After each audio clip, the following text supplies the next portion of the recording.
Hello दोस्तों, यह lecture number 11 हमारे सी लैंग्वेज सीरीज़ का। तो इस लेक्चर में हम सीखेंगे रेंज रोटेशन के बारे में। ठीक है, रेंज रोटेशन। ये रेंज रोटेशन क्या होता है? जैसे कि मैंने लास्ट लेक्चर में आपको बताया था कि अगर इंट डेटा टाइप की अगर मैं बात करूं, तो इंट डेटा टाइप की लिमिट क्या होती है? उसकी लिमिट होती है 0 से लेकर, अगर मैं पॉजिटिव नंबर की बात करूं, जैसे कि यहाँ पर होता है 1 2 3, ऐसे ऐसे एक लिमिट तक ही हम इंटीजर डेटा टाइप में, मतलब इंटीजर वेरिएबल में हम वैल्यू को स्टोर कर सकते हैं। तो ठीक उसी तरह अगर मैं नेगेटिव साइड में जाऊँ, तो -1 -2 और -3, तो कुछ इस तरह से एक लिमिटेड वैल्यू ही हम इंटीजर डेटा टाइप में, इंटीजर वेरिएबल में हम स्टोर कर सकते हैं। तो ये जो लिमिट है, ठीक है, ये जो लिमिट है, अगर ये लिमिट ही क्या कहलाती है? ये लिमिट कहलाती है डेटा टाइप की रेंज। ठीक है, ये लिमिट क्या कहलाती है? डेटा टाइप की रेंज कहलाती है। ये कहलाती है डेटा टाइप की रेंज, जिसके बारे में हम बात करेंगे। तो अगर मान लीजिए, अगर मैं पॉजिटिव में अगर एक रेंज के बाहर कोई वैल्यू इंसर्ट करूँ, तो उसके बाद क्या जो डेटा, जो हमारा डेटा है, या फिर मैं कहूँ जो हमारी वैल्यू है, वो क्या वैल्यू इंट के वेरिएबल में इंसर्ट हो जाएगी। तो ये हम अभी इस लेक्चर में देखने वाले हैं। जैसे कि अगर मुझे एक डेटा इंसर्ट करना है इंट वेरिएबल में, ठीक है, मेरा एक इंट डेटा टाइप का वेरिएबल है एक्स, और इस एक्स में मुझे वैल्यू को स्टोर करना है। तो इंट वेरिएबल में, यानी कि इंट डेटा टाइप में, एक लिमिट होती है पॉजिटिव इंटीजर की और एक लिमिट होती है नेगेटिव इंटीजर की। ठीक है, तो एक लिमिट तक ही हम पॉजिटिव इंटीजर स्टोर कर सकते हैं और एक लिमिट तक ही हम नेगेटिव इंटीजर स्टोर कर सकते हैं। तो क्या होगा अगर मैं वो लिमिट क्रॉस कर दूं और फिर डेटा को स्टोर करने की कोशिश करूं? तो यही हम इस लेक्चर में देखने वाले हैं।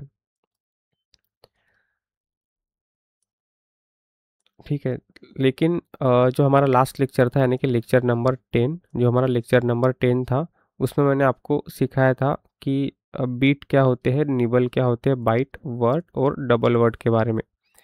लेकिन उस लेक्चर में मैंने कन्फ्यूजन क्रिएट कर दिया था, जो कि मैंने एक्सप्लेन नहीं किया था। वो ये था कि ये जो मैंने आपको बीट पढ़ाया था, ये बीट क्या है? ये बीट एक यूनिट है। ठीक है, बीट क्या है? ये बीट एक यूनिट है। और ये हम निबल क्या है? निबल भी एक यूनिट है, बाइट भी एक यूनिट है, ये वर्ड और डबल वर्ड ये भी एक यूनिट है। तो ये यूनिट किस चीज़ के काम आते हैं? ये यूनिट काम आते हैं स्टोरेज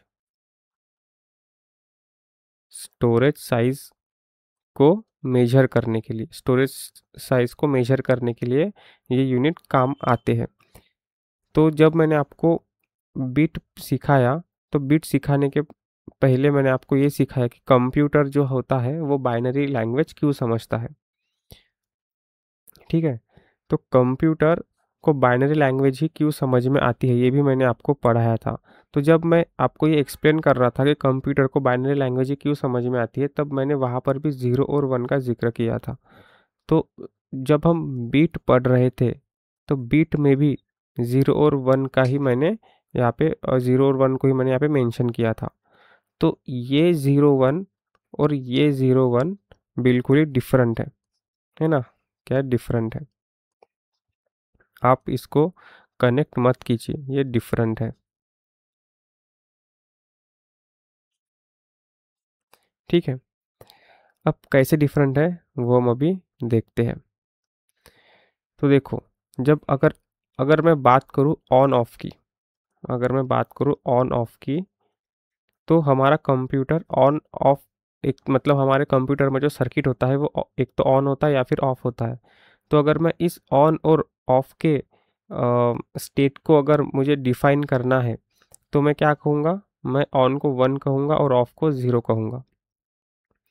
अगर मुझे इस ऑन और ऑफ को 0 और 1 के अलावा किसी और वैल्यू से डिनोट करना है तो मैं क्या कहूँगा, ऑन को 5 वोल्ट कहूँगा और ऑफ को 0 वोल्ट कहूँगा, है ना।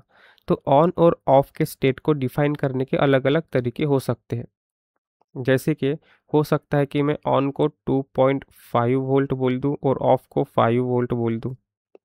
ये तो हमारे सर्किट बनाने के टाइप पर डिपेंड करता है कि मैं ऑन और ऑफ को क्या डिफाइन करता हूँ, मतलब क्या डिनोट मैं करता हूँ।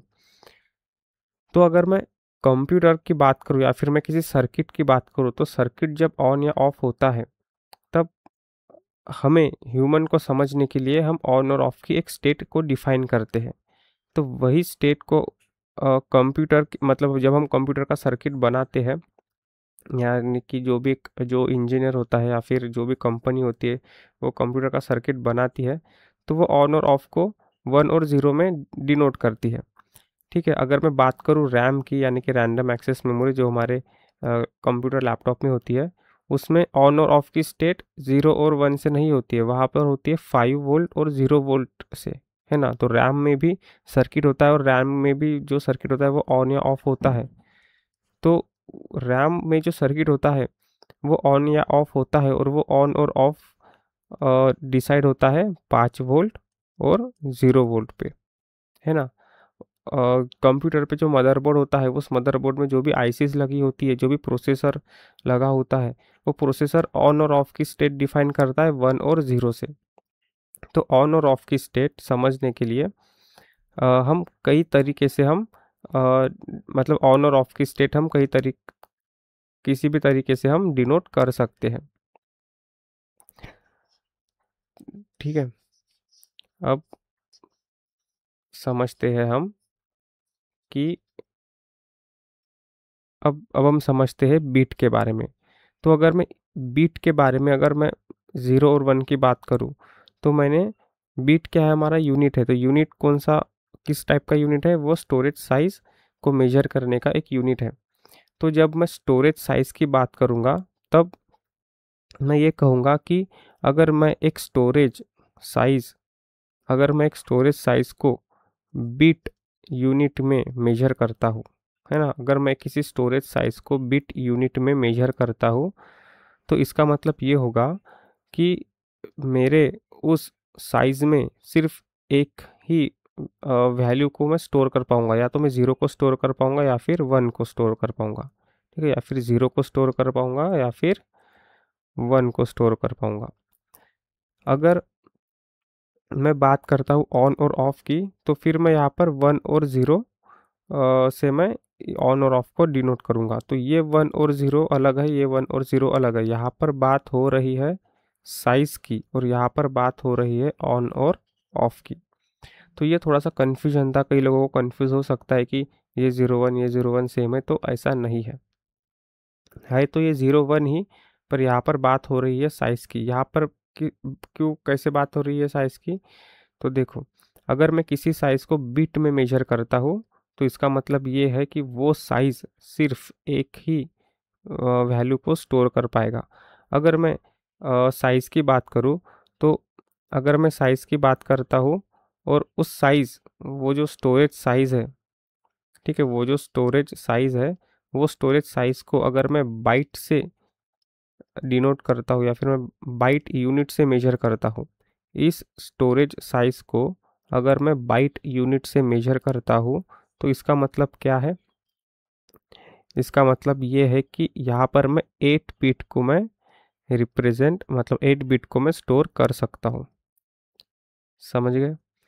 तो इस स्टोरेज साइज़ को मैंने बाइट से यानी कि बाइट से मेजर किया। इस स्टोरेज साइज़ को मैंने बाइट से मेजर किया, तो इसका मतलब ये है कि ये स्टोरेज साइज़ 8 बिट का डेटा क्या कर सकती है, स्टोर कर सकती है। मगर यहाँ पर इस स्टोरेज साइज़ को मैं बिट से मेजर कर रहा हूँ, तो मैं ये समझूंगा कि ये स्टोरेज साइज़ बिट से मेजर हो रही है, तो मैं ये समझूंगा कि इस स्टोरेज साइज़ में एक तो 1 स्टोर हो सकता है या फिर 0, यानी कि सिंगल डेटा मेजर हो सकता है। ठीक है, तो ये यहाँ पर 1 और 0 का मीनिंग अलग है और यहाँ पर 1 और 0 का मीनिंग अलग है। तो ये बात आप समझिए।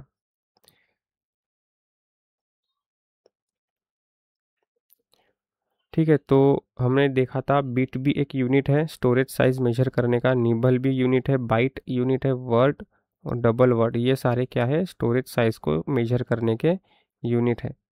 तो वही बात आती है, अगर मैं किसी स्टोरेज साइज को डबल वर्ड से मेजर करता हूँ तो मैं ये तो मुझे ये पता चलेगा कि डबल वर्ड नाम का मतलब जिस भी स्टोरेज साइज़ को मैं डबल वर्ड से मेजर करता हूँ तो मुझे ये पता चलेगा कि वो स्टोरेज साइज़ 32 बिट को क्या करती है स्टोर करने की कैपेसिटी रखती है। तो इसी तरह से हम यूनिट साइज़ से पता करते हैं कि वो जो हमारा मतलब जो हमारा मतलब हम ये जो यूनिट है इस यूनिट से हमें पता चलता है कि हमारा स्टोरेज साइज़ कितनी बिट स्टोर करने के सक्षम है, कितने बिट स्टोर करने के लायक है। अगर मैं किसी स्टोरेज साइज़ को निबल से मेजर करता हूँ, है ना? किसी स्टोरेज साइज़ को अगर मैं निबल से मेजर करता हूँ तो मुझे पता चलेगा कि इस स्टोरेज साइज़ में 4 बिट क्या हो सकती है स्टोर हो सकती है। उसके बाद में हमने क्या देखा? उसके बाद में हमने देखा नंबर सिस्टम। हमने देखा कि नंबर सिस्टम में 4 नंबर सिस्टम होते हैं। डेसिमल, बाइनरी, ऑक्टल और हेक्साडेसिमल, ये 4 नंबर सिस्टम होते हैं।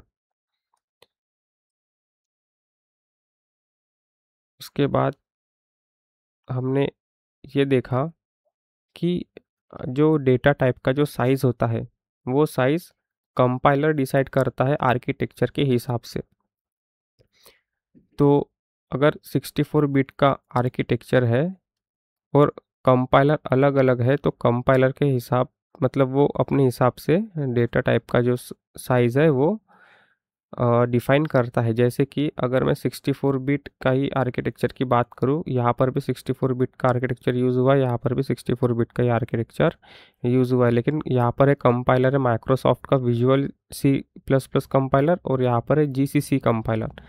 तो अगर माइक्रोसॉफ्ट का कंपाइलर अगर मैं यूज़ करूँ तो लॉन्ग मेरा होगा 4 बाइट्स का, अगर मैं जीसीसी यूज़ करूँ तो मेरा लॉन्ग होगा 8 बाइट्स का। तो कंपाइलर डेटा टाइप का साइज़ डिफाइन करता है आर्किटेक्चर के हिसाब से, क्योंकि जब कंपाइलर डेटा टाइप का साइज़ डिफाइन करता है तब उसे ये भी देखना पड़ता है कि वो अ, उसे ये भी देखना पड़ता है कि जो हमारा आर्किटेक्चर है वो उसकी इफ़िशियंसी कम ना हो। तो ये भी हमने लास्ट लेक्चर में देखा था। ठीक है, तो अब हम इस लेक्चर में क्या देखेंगे? तो लास्ट लेक्चर जो था वो था हमारा लेक्चर नंबर 10। ठीक है, ये जो लेक्चर है वो लेक्चर है लेक्चर नंबर 11। तो अगर आपने लास्ट लेक्चर नहीं देखा है तो वो प्लीज़ आप पहले पहले जाके देख लीजिए। तो इस लेक्चर में हम सीखेंगे रेंज रोटेशन के बारे में कि रेंज रोटेशन होता क्या है। ठीक है, तो अगर मैं बात करूँ रेंज की, तो रेंज क्या होता है वो सबसे पहले हम देख लेते हैं। तो मैंने आपको बताया था जैसे कि ये इंट डेटा टाइप है, इंट डेटा टाइप का मैंने वेरिएबल बनाया x। अब इस वेरिएबल x में मुझे डेटा स्टोर करना है, पर मैं कितना डेटा स्टोर कर सकता हूँ? ठीक है, मैं कितना डेटा स्टोर कर सकता हूँ ये मुझे कैसे पता चलेगा? ये मुझे पता चलेगा रेंज से। तो 0 से लेकर अगर मैं पॉजिटिव वैल्यू तक जाऊँ तो मैं मैक्सिमम कितनी वैल्यू स्टोर कर सकता हूँ? मैक्सिमम मैं 2147483647 इतने डिजिट्स मैं इस x में स्टोर कर सकता हूँ। ठीक उसी तरह अगर मैं नेगेटिव साइड में जाऊँ, जैसे -1 -2 ऐसे करते करते अगर मैं नेगेटिव साइड में जाऊँ तो -2147483648 इतने डिजिट्स माइनस में यानी कि नेगेटिव इंटीजर में यहाँ पर इस x में मैं स्टोर कर सकता हूँ। लेकिन ये तो हो गई रेंज की बात, लेकिन ये रेंज रोटेशन क्या है? रेंज रोटेशन मतलब ये है कि अगर x में अगर पॉजिटिव की अगर मैं बात करूँ तो पॉजिटिव की मैक्सिमम लिमिट कितनी है? इतनी है। तो अगर मैं 47 की जगह 48 को इंसर्ट करना चाहूँ, यानी कि एक बढ़ाकर, यानी कि मैं रेंज के बाहर जा रहा हूँ, तो अगर मैं रेंज के बाहर जाकर वैल्यू इंसर्ट करना चाहूँ तो क्या होगा? तो क्या ये वैल्यू इंसर्ट होगी या नहीं होगी? तो ये जो कंसेप्ट आता है ना, ये कंसेप्ट है रेंज रोटेशन का, कि कंपाइलर इंटरनली इस सिचुएशन को कैसे मैनेज करता है। ठीक उसी प्रकार अगर एक्स में मुझे नेगेटिव इंटीजर को स्टोर करना है, लेकिन मैक्सिमम नेगेटिव इंटीजर में इतने स्टोर कर सकता हूँ। तो अगर मैं 48 की जगह अगर मैं 49 को इंसर्ट करूँ, यानी कि रेंज के बाहर जाकर इंसर्ट करूँ, या फिर 48 के जगह पे अगर मैं 50 को 50 लिखकर इंसर्ट करूँ, यानी कि 2147483650 इसको इंसर्ट करूँ रेंज, तो हमारा नेगेटिव इंटीजर क्या हो गया? रेंज के बाहर हो गया। तो रेंज के बाहर अगर मैं इंसर्ट करने की कोशिश करूँ तो कंपाइलर कैसा रिएक्ट करेगा, वो इंटरनली इस सिचुएशन को कैसे मैनेज करेगा? तो ये जो कंसेप्ट है ना, ये कंसेप्ट है रेंज रोटेशन। तो ये वो सिस्टम है, रेंज रोटेशन ये वो सिस्टम है जिसकी मदद से कंपाइलर इस सिचुएशन को मैनेज करता है। तो अभी हम ये देखेंगे,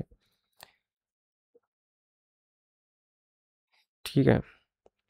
तो यहाँ पर मैंने एग्जांपल दिया है, और एग्जांपल देने से पहले मैं थोड़ा आपको थ्योरी पार्ट बता देता हूँ। जैसे कि यहाँ पर भी मैंने बताया है कि एक इंटीजर डेटा टाइप एक इंटीजर डेटा टाइप अगर मैं पॉजिटिव की बात करूँ तो 0 से लेकर 1 2 3 यहाँ तक इसकी रेंज होती है, 2147483647। और नेगेटिव की बात करूँ तो -1 -2 से लेकर इसकी रेंज यहाँ तक होती है। मतलब इस वैल्यू के बाहर इस वैल्यू के बाहर मैं इंटीजर स्टोर नहीं कर सकता हूँ। इंट डेटा टाइप की अगर मैं बात करूँ तो अगर नेगेटिव में इस रेंज के बाहर मैं कोई भी इंटीजर में स्टोर नहीं कर सकता हूँ। तो अगर मान लीजिए कि मैंने इस रेंज के बाहर अगर मैं चले गया तो क्या होगा? तो हम ये देखते हैं। तो देखो, अगर अगर मैं 2147483647 इस रेंज के अगर मैं बाहर चले जाता हूँ, इस रेंज के अगर मैं बाहर चले जाता हूँ, यानी कि अगर मैं एक्स वेरिएबल में, है ना, अगर मैं एक्स वेरिएबल में 21474836 और 8 को इंसर्ट करता हूँ, यानी कि एक ज़्यादा, यानी कि मैं रेंज के बाहर चले गया, तो क्या होगा? जब हम कंपाइल करेंगे तो इस रेंज के अगर कोई इंटीजर वैल्यू इस रेंज के बाहर जाती है, यानी कि 47 के बाहर जाती है, तो वो रोटेट हो जाएगा। ठीक है, वो यहाँ से रोटेट हो जाएगा यहाँ पर, यहाँ पर।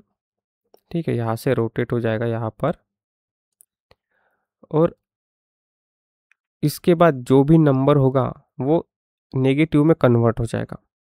वो क्या हो जाएगा? नेगेटिव में कन्वर्ट हो जाएगा। अगर मैं यहाँ पर लिखूँगा, अगर यहाँ पर मैं 7 की जगह 8 लिखूँगा, और ये पूरा इंटीजर, ये पूरी वैल्यू अगर मैं एक्स में स्टोर करने की कोशिश करूँगा, तो ये रोटेट होके मेरे एक्स वेरिएबल में नेगेटिव इंटीजर स्टोर होगा। मतलब ये वाला स्टोर होगा नेगेटिव इंटीजर, समझा?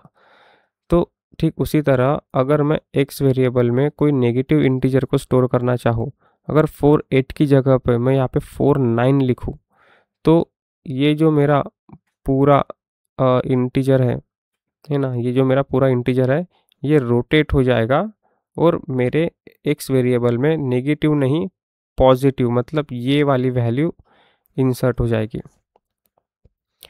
तो अभी इसी चीज़ को हम प्रैक्टिकली देखते हैं। तो ये जो स्क्रीनशॉट है, इस स्क्रीनशॉट को भी मैं आपको दिखा देता हूँ, तो आपको बेहतर समझ में आएगा। देखो यहाँ पर मैंने क्या किया है, मैंने इंट डेटा टाइप का एक वेरिएबल बनाया है, var var नाम का। ठीक है, तो इस var नाम के वेरिएबल में मैंने ये वैल्यू इन स्टोर करने की कोशिश की है। तो ये वैल्यू कौन सी है? ये वैल्यू है हमारी ये वाली वैल्यू, मतलब पॉजिटिव साइड की लास्ट वैल्यू है ना, जो हमारे रेंज का जो लास्ट वैल्यू है, वो लास्ट डेटा है वो ये है। तो लास्ट वैल्यू को मैंने इंसर्ट करने की कोशिश की है।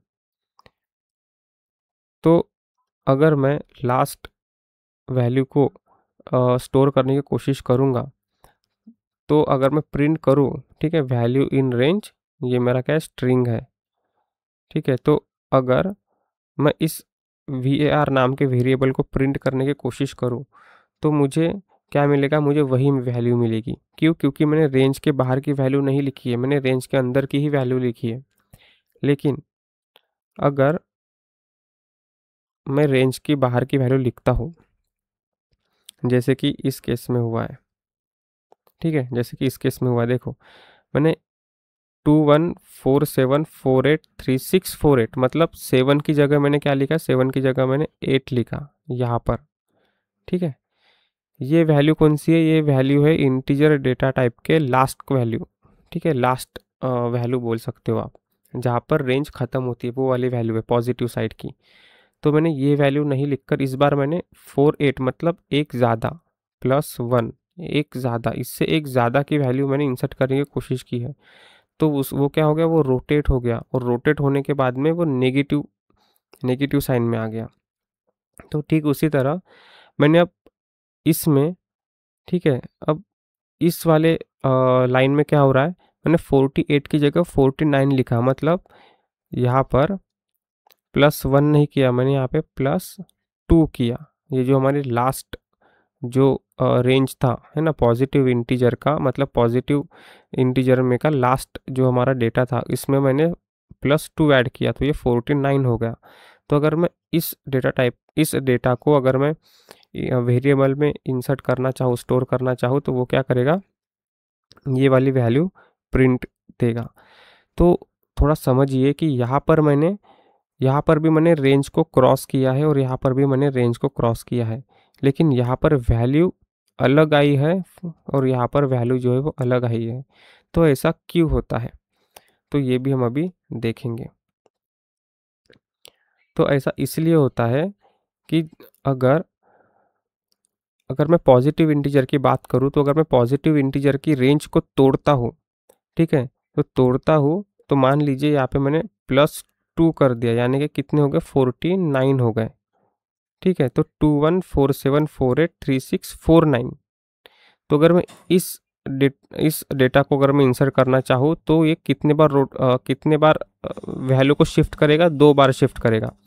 पहली बार इसने रोटेट किया और यहाँ पे आ गया, और दूसरी बार इसने इस साइड में इस साइड में गया वो, ठीक है, मतलब 0 वाली साइड में गया वो। तो ये रोटेशन होता है, ऐसा रोटेशन, इस तरह से चीज़ें रोटेट होती है ना। तो अगर मैं 47 की जगह पे अगर मैं 49 को इंसर्ट करना चाहूँ, तो दो बार वैल्यू शिफ्ट होगी। पहली बार, ठीक है, और फिर दूसरी बार। तो 48 के पहले क्या आता है, 48 के पहले आता है 47, उसके बाद पहले आता है 46, उसके पहले आता है 45। तो पहली बार वैल्यू शिफ्ट हुई, और फिर दूसरी बार वैल्यू शिफ्ट हुई। तो क्योंकि यहाँ पर मैंने 2 को बढ़ा के, मतलब यहाँ पे 47 था, तो यहाँ पे मैंने +2 किया, और वैल्यू कौन सी इंसर्ट की, 2147483649, 2 को बढ़ाया, तो 2 को बढ़ाया मतलब ये 2 बार वैल्यू शिफ्ट करेगा। तो पहली बार ये यहाँ पर शिफ्ट हुई, और दूसरी बार 47 पर शिफ्ट हुई। तो मेरी वैल्यू क्या प्रिंट होगी, 47, यानी 2147483647। तो इसीलिए यहाँ पर आउटपुट में आपको 47 दिखाई दे रहा है। अगर मान लीजिए यहाँ पे 49 की जगह मैं यहाँ पर 50 लिखूँ, ठीक है, मतलब यहाँ पर मैंने +3 किया, रेंज को तोड़ा और +3 ऐड किया। तो यहाँ पर क्या होगा, 47 के बाद क्या आता है, 46 आता है, तो 7 की जगह पे क्या होगा, 6 आएगा, है ना। तो वो इस साइड में जाता है, जीरो की साइड में, नेगेटिव साइड से वो जीरो की साइड में जाता है। ठीक उसी तरह अगर मैं नेगेटिव साइड की अगर बात करूँ, तो नेगेटिव साइड में अगर मैं किसी रेंज को तोड़ता हूँ और रेंज को तोड़ने के बाद अगर रोटेशन अगर मैं करता हूँ, तो वो रोटेशन पॉजिटिव की तरफ होगा और वो पॉजिटिव ज़ीरो की तरफ आने की कोशिश करेगा। मतलब जितने डिजिट मैं यहाँ पर ऐड करते जाऊँगा, मतलब 48 की जगह मैंने 49 लिखा, तो 49 लिखा, इसका मतलब वो एक बार शिफ्ट करेगा और ये वैल्यू प्रिंट करेगा। अगर 49 की जगह मैंने 50 लगा, तो 48 में मैंने 2 ऐड किए, तो 50 लिखा, मतलब इस पूरे नंबर में मैंने कितने ऐड किए, मैंने 2 ऐड किए, +2 किया है ना, +2 किया। देखो मैं समझाता हूँ आपको फिर से।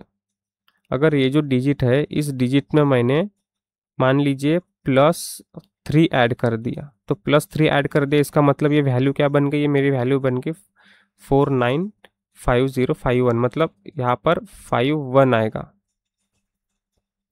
है ना। यहाँ पर क्या आएगा, 51, यहाँ पर आएगा 51, और ये डिलीट हो जाएगा पूरा, है ना, ये डिलीट हो जाएगा, यहाँ पर आएगा 51। तो मैंने 3 बार 3 ऐड कर दिए हैं, तो ये 3 बार वैल्यू को शिफ्ट करेगा। तो पहली बार कब करेगा, पहली बार ये रोटेट होगा, तो पहली बार रोटेट हुआ तो उसकी वैल्यू आई ये, है ना, इसकी वैल्यू कौन सी आई, ये वाली वैल्यू है, ये वाली वैल्यू है पहली बार। फिर दूसरी बार क्या होगा, दूसरी बार ये इस तरफ जाने की कोशिश कर रहा है, जीरो की तरफ, तो 47 के पहले क्या आता है, 46 आता है, तो इसने दूसरी बार वैल्यू चेंज की। फिर तीसरी बार वैल्यू चेंज करेगा, तो 46 के बाद क्या, मतलब पहले क्या आता है, 45 आता है।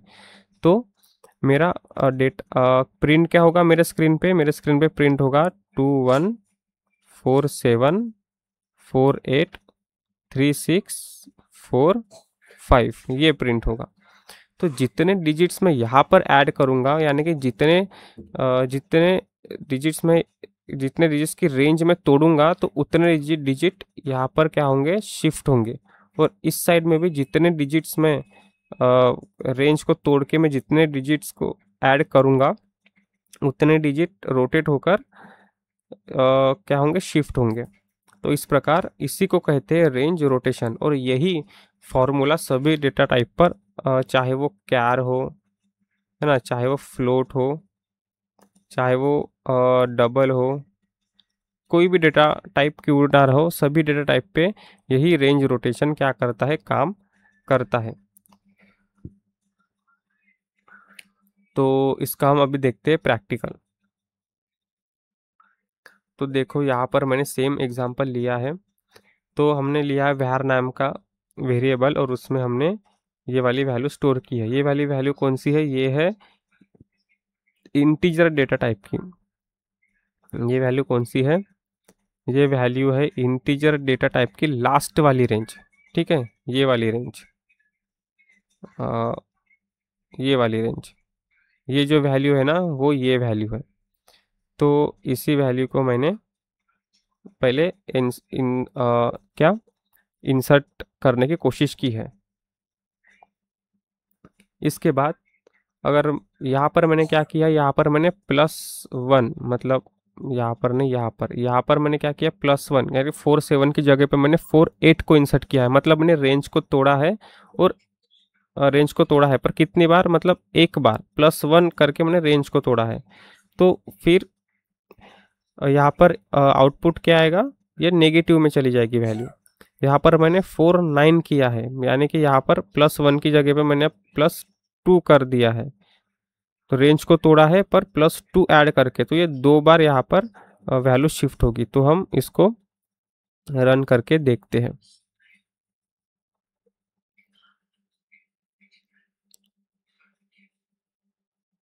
ठीक है, तो देखो जैसे कि आउटपुट आना चाहिए, ठीक वैसे ही आउटपुट आया है। जैसे कि फर्स्ट लाइन में मैं अगर आपको कोड और आउटपुट दोनों सेम में दिखा सकूँ तो तो देखो, तो क्या हुआ यहाँ पर, वेरिएबल में मैंने इंट डेटा टाइप की लास्ट वाली रेंज, यानी कि लास्ट पॉजिटिव की लास्ट रेंज को मैंने इंसर्ट करने की कोशिश की है, मतलब स्टोर करने की कोशिश की है। तो यहाँ पर as same to same data आया। क्यों? क्योंकि हमने रेंज को नहीं तोड़ा था, जो कि रेंज जो है उस रेंज के अंदर ही हमने वैल्यू को स्टोर करने की कोशिश की है, तो रेंज ऑटोमेटिकली प्रॉपर आ गया है। लेकिन यहाँ पर हमने रेंज को तोड़ा, यहाँ पर 47 की जगह 48 लिखा, तो 48 लिखा तो -48 आया, है ना। प्लस लिखा तो माइनस आ गया। क्यों? क्योंकि हमने रेंज को तोड़ दिया था। फिर यहाँ पर क्या किया मैंने, 49 लिखा, तो 49 लिखा, तो 49 कैसे आया, 47 में +2 अगर मैं ऐड करूंगा तो 49 आएगा। तो +2 ऐड किया है, तो इसका मतलब ये 2 बार वैल्यू को शिफ्ट करेगा। तो पहली बार इसने वैल्यू शिफ्ट की, और दूसरी बार 48 के पहले क्या आता है, 47 आता है। तो 47 वैल्यू हमारी प्रिंट हुई। अगर मैं 3 बार करता तो 47 के पहले क्या आता, 46 आता। तो यहाँ पे क्या लिखा हुआ होता, यहाँ पे 46 लिखा हुआ होता। तो हम ये भी अभी करके देखेंगे। तो मान लीजिए अगर ये 49 है, तो 49 की जगह पे मैं लिखता हूँ 50। इसका मतलब मैंने मैंने क्या किया, मैंने 47 में 3 ऐड किया। तो 47 में 3 ऐड करने से मुझे वैल्यू मिली 50। तो मैंने 3, तो क्या होगा, 3 बार मेरी वैल्यू शिफ्ट होगी। जैसे कि यहाँ पर भी मैं 50 लिखता हूँ ताकि हमें समझने में परेशानी ना हो। तो अगर मैं कंपाइल और रन करूँ तो देखो यहाँ पे क्या आ गया, 50, यानी कि 46 आ गया। अगर मैं यहाँ पे 51 करूँगा ना, तो 45 आएगा। इसे भी हम करके देखते हैं। जैसे कि यहाँ पे मैंने 51 किया, तो यहाँ पर भी मैंने 51 किया। अब देखो, अब क्या आ गया, यहाँ पे 45 आ गया। तो इस एग्जाम्पल से हमने क्या देखा, इस एग्जाम्पल से हमने देखा कि जब भी रोटेशन होता है, तो जब भी कोई रोटेशन होता है तो वैल्यू नेगेटिव से जीरो की तरफ आने की कोशिश करती है। और अगर रोटेशन इस तरीके से हुआ तो वैल्यू पॉजिटिव से जीरो की तरफ आने की कोशिश करती है ना। मतलब अगर रोटेशन हुआ पॉजिटिव से नेगेटिव की तरफ, तो यहाँ पर क्या होगा, जीरो की तरफ आने की कोशिश करेगी, मतलब ऐसे ऐसे कोशिश करेगी वो। और अगर नेगेटिव से पॉजिटिव की तरफ रोटेशन हुआ, तो वो फिर हम यहाँ से इस तरह से, इस डायरेक्शन से हम जाएंगे। तो इस तरह से होता है रेंज रोटेशन। तो जैसे हमने पॉजिटिव से किया, वैसे ही सेम रूल नेगेटिव से भी लागू होता है। तो यहाँ पे हमने पॉजिटिव वैल्यू का एग्जांपल लिया, चाहे तो आप नेगेटिव वैल्यू भी आप ले सकते हो। तो अगर मैं आपको एक नेगेटिव करके बताऊं, मतलब नेगेटिव का एग्जांपल देकर बताऊं, तो हमारी लास्ट वैल्यू क्या है, 2147483648 हमारी लास्ट वैल्यू है। ठीक है, तो मैं इस पर ही करके दिखाता हूँ। अगर मैंने माइनस में, ठीक है, मैंने लास्ट वैल्यू को स्टोर करने की कोशिश की, और यहाँ पर भी मैं माइनस लिख लेता हूँ, ताकि हमें समझ में आए कि हमारा आउटपुट एक्चुअल में आ रहा है कि नहीं। ठीक है, तो यहाँ पर मैंने 48 किया, मतलब ये नेगेटिव रेंज की लास्ट वाली वैल्यू है। तो नेगेटिव रेंज की लास्ट वाली वैल्यू, मतलब लास्ट रेंज, अगर मैं वेरिएबल में स्टोर करने की कोशिश करूँ, तो क्या मेरा लास्ट की जो रेंज है वो प्रिंट होगी, अब हम ये देखेंगे। इसके बाद मैंने 48 में क्या किया, +1 किया।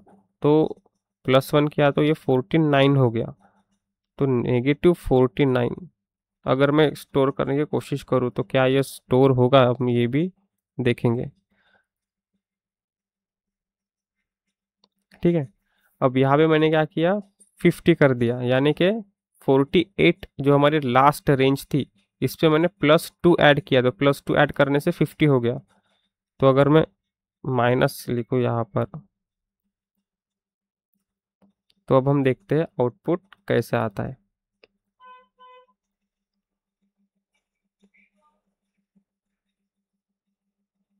देखो तो आउटपुट कैसे आया, जैसे कि ये वैल्यू हमने वेरिएबल में स्टोर करने की कोशिश की, तो ये वैल्यू क्या है, नेगेटिव साइड की लास्ट रेंज है। तो हमने रेंज को नहीं तोड़ा है, इसलिए एज इट इज़ वैल्यू हमारी प्रिंट हो गई है। लेकिन इसमें हमने वैल्यू को तोड़ दिया है। ठीक है, यहाँ पे मैं माइनस लिखना भूल गया, ये माइनस है। तो इसमें हमने नेगेटिव वैल्यू को लिखना मतलब नेगेटिव वैल्यू के रेंज को तोड़ दिया है। तो नेगेटिव रेंज के वैल्यू को तोड़ दिया है। यहाँ पर ये 9 भी नहीं आएगा। 1 मिनट में आउटपुट को सही कर लेता हूँ, प्रिंटिंग में मिस्टेक हो गई है, माइनस की जगह यहाँ पे माइनस आएगा। ओके, अब देखो,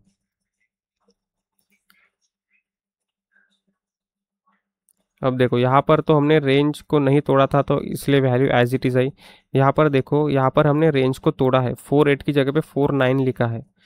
तो वो क्या हो गया, रोटेशन हो गया पॉजिटिव साइड की तरफ। तो यहाँ पर आगे पॉजिटिव साइड, और ये वैल्यू क्या है, ये वैल्यू है पॉजिटिव साइड की लास्ट वाली रेंज, है ना, पॉजिटिव साइड की लास्ट वाली रेंज है। तो ये रोटेट हुआ एक बार। ठीक है, मतलब वैल्यू शिफ्ट हुई एक बार।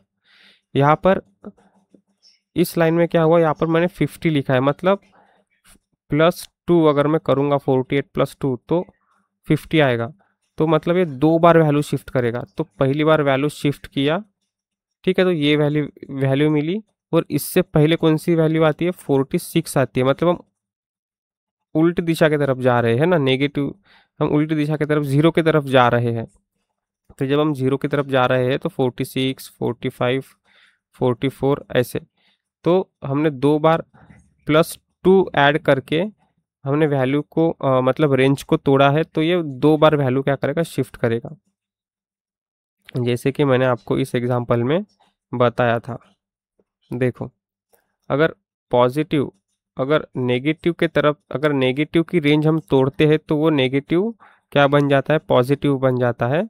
और पॉजिटिव बनने के बाद वो ज़ीरो की तरफ जाने की कोशिश करता है, डिपेंडिंग कि आप कितने डिजिट को ऐड करके आपने, अगर मैं +10 डिजिट को ऐड करके इस रेंज को तोड़ दूँ तो ये 10 बार क्या होगा, शिफ्ट होगा, वैल्यू क्या होगी, शिफ्ट होगी। ठीक उसी तरह अगर मैं पॉजिटिव वैल्यू की रेंज तोड़ता हूँ, तो अगर मैं +20 ऐड करके इस पॉजिटिव वैल्यू की रेंज तोड़ता हूँ तो ये रोटेट होगा, और 20 बार ये 20 टाइम्स ये शिफ्ट होगा, है ना, 20 डिजिट ये शिफ्ट होगा। और शिफ्ट होने के बाद वैल्यू प्रिंट कर लेगा। तो ये जो रोटेशन है वो सारे ही डेटा टाइप्स पर अप्लीकेबल होते हैं, और कंपाइलर ही इंटरनली करता है।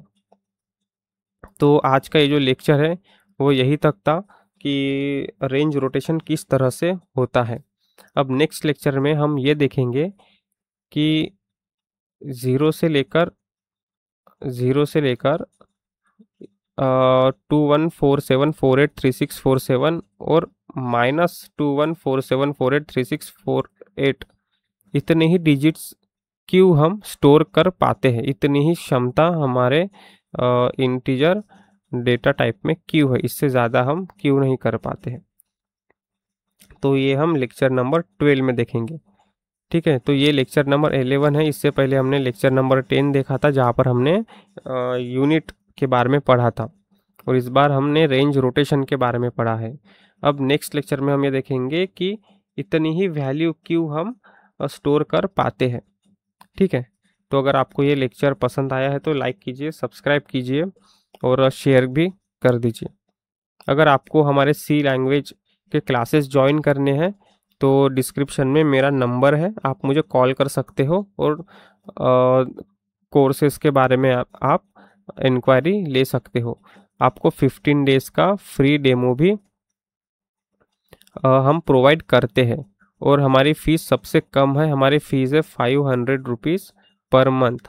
हमारी फ़ीस है 500 रुपीज़ पर मंथ, जो कि है वो 3 मंथ्स का कोर्स होता है।